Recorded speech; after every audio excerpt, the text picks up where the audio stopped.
Carson V. Heady, and I am the author of Birth of a Salesman, also a renowned salesperson, sales manager extraordinaire. If you're watching this, first off, I just want to say congratulations. Obviously, you're serious about selling. Whether you're going out, in person, or whether you're cold calling or whatever the case may be, it's important that you've got all the fundamentals in place. First off, in your bag of goodies, you got to have some wit, you got to have some charm, and you got to have some swagger. And if you don't have it, fake it. Let me tell you a little bit about where I've come from and why I'm relevant. First off, I started out as a sales rep right out of college. Had no idea what I was doing, as I think a lot of people find themselves. And I think the main thing for me was I've always been a good communicator. Now, I was very introverted when I started out, and I think through the years, through just learning that you've got to throw yourself out there to make something, that's how I got good. And I've sold to business owners, I've sold to residential customers, kind of run the gamut. I was very quickly promoted after about a year of being a sales rep.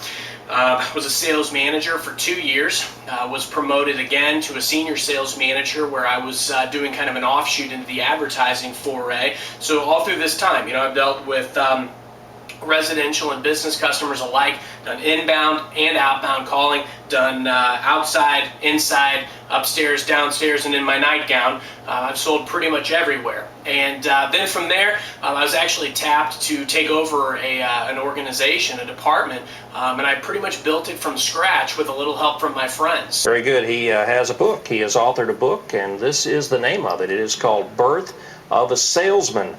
Let's tell people about the book, first of all. Absolutely. I always wanted to write a book, Randy, and, since I was a wee lad, and I think the main thing was I didn't know what to write. And I've been in sales for several years. I started in sales right after I got out of college, and, I was that young person starting out in a career and didn't know what I was doing, and I could have used, someone's advice, and so that was part of it. And then another part, there's also a fictional component to the book. I tell the story of the fictional author of the book inside the book. So it's a two-part thing. And, the nice thing about this is I was able to impart a lot of things that I've learned, through success and failures over the years. But then at the same time, I could also tell a story, because there's so many, sales gurus out there. They'll tell you all their stuff, but you don't know their story. You don't know if they've done this, practiced what they preach. This guy has. Yeah. Everyone can proclaim to be an expert, but you've walked the walk and you've lived a lot of experiences, and it sounds like that's what's in here. I like to think so. And, like I said, I think it's our duty.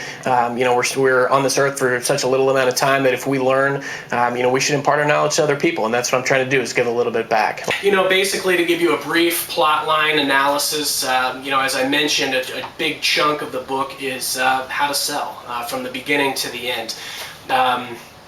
In addition to that, there's also about 200 to 250 pages that comprises a fictional component. It's the fictional story of the fictional author of the self-help book within the book. And basically it tells his story and how he and his sales team dealt with a tyrannical sales supervisor who was under an ethics investigation that was brought on basically by their mutiny. And it could probably help book sales if I say that the boss was kind of like a vampire. I'm sure thousands of more people will probably run out and buy the book if I say that. So if it helps you, pretend he's a vampire. But the biggest thing that I want to get across to you guys is, unlike the sales guru, I'm not a sales guru. I'm just a man. I've made mistakes, I've learned, and I've mastered every challenge that I've ever had put in front of myself, or that I've put in front of myself.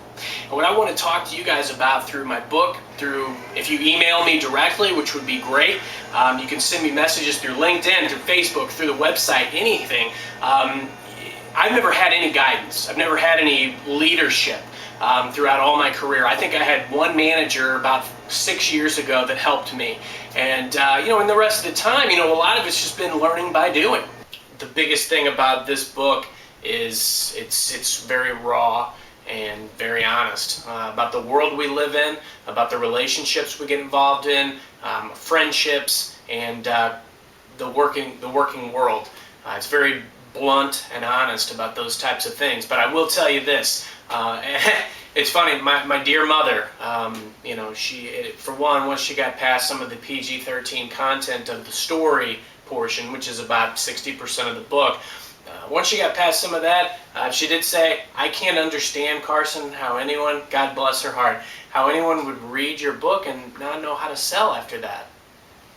I couldn't have gotten a better endorsement than dear old moms. I didn't get to where I am, because for lack of people supporting me. I've worked with some great people. I've had some great people work for me over the years, and I'm indebted to them for what I've learned, and I want to help other people with the gifts that I have. I don't care if you're calling somebody's house, if you're calling on a business, or you're calling on a potential dinner and movie date. You can't sound like every other schmuck that's called before, because you're going to get treated like one. Some jobs have fractions of a percentage of a close rate. So if you go out and you do something and it works one time out of 1,000, sometimes that's a great thing. I could start out by diving into what most people think is the most important, which is overcoming objections, but it's not. That's short-sightedness, thinking that that is the most important thing. I've been put on a lot of sales calls before by reps that were backed into a corner, wanting me to dig them out of that hole. But the thing of the matter is if you haven't built a strong foundation, you're not going to close that call. It's that simple. It's up to the confidence that you exude. It's the methods by which you manage your time. It's the introduction you choose to use. It's the questions you ask, and it's the build-up. How did you get to this point? And if you don't do all the stuff right, it's going to fall apart in the end. It's like building a puzzle without the vital pieces. You can't do it. One of your biggest goals is pushing that call as far as it can go. Look at it that way. Because the thing is, not every customer is going to say yes, but that's not important. As long as you can look back on that call and know that you did absolutely everything you could, and that you know the specific reason that customer did not believe in you and your product, you did your job. Period. I think the biggest thing that I've tried to say with this book is nothing that I've done can't be replicated. Other people can do this. Other people can have the success I've had in sales. Other people can write a book and get it published. But I think fear inhibits a lot of what people do and don't do in their lives. Why Birth of a Salesman over the rest? Well, let me say this. When I decided to write a book, I've always wanted to do it. But I always knew that I'd have to have a unique spin on whatever I decided to do. And the idea hit me about a year ago, actually. Not only did I want to write about how to sell from start to finish, but I also wanted to incorporate a story that could help others. Sales is not a curse word. It's not a scary thing. Sales is a psychological tug of war. It's about figuring out in a very brief period of time what ails this customer, what's their problem, and how do I fix it with what I've got. That is what sales is all about. It's not a bad word. In addition to that, a repetition of a highly evolved sales strategy is what we're shooting for. When you get to that point, it's like the Matrix. You've seen those movies. Hopefully you haven't seen the last two because they weren't the best. But in the first Matrix, Keanu Reeves, he was an average Joe. But by the end of that movie, he believed he was the one, and the guy could dodge bullets because he anticipated what was coming his way. If you're a good salesperson, that's you. You know what the customer's going to say before they say it. You acknowledge their issues, you acknowledge what they say, you put it in their place, and you move on to your next step. However, the key thing is if you make that customer fear the parade passing them by, if you make them fear that them not changing, them not going along with your way of thinking is going to have a huge detriment on their business, their personal life, whatever may have you, that's how you're going to sell them. It's that simple. When you make that fear outweigh the fear of change, you win. I talk about how to turn every objection into one. There is only one objection, and it's lack of belief, period. Now you're going to see many different strains of objections. You're going to hear every one in the book, but the book is going to show you, this book, that is, how to turn all of those objections into lack of belief. But that's how we define ourselves, is what we do with that rejection. This is what I did with mine. What are you going to do with yours? Make it a great selling day. All the best. How do you get hold of it? I have to ask that. Barnes & Noble, Borders, and Amazon. So you can go to the website as well. My website, www.carsonv, as in victory, Heady, Heady.com. It's got links to get it there. It's got some excerpts from the book, some YouTube videos that I made to kind of drum up some support for it. So yeah, it's kind of a catch-all, but that's those places, and you can find it. Well, that's great. We hope as people watch this interview, they'll get that information and see what it's all about. I guess the final question is this you? Is this your silhouette? It sure can be. It could be. It sure could be. All right. It's called Birth of a Salesman. Carson Heady of Cape Girardeau. Nice to see you, Carson. You as well, Randy. Wish you the best of luck. Thank you. Appreciate it. Thanks for watching.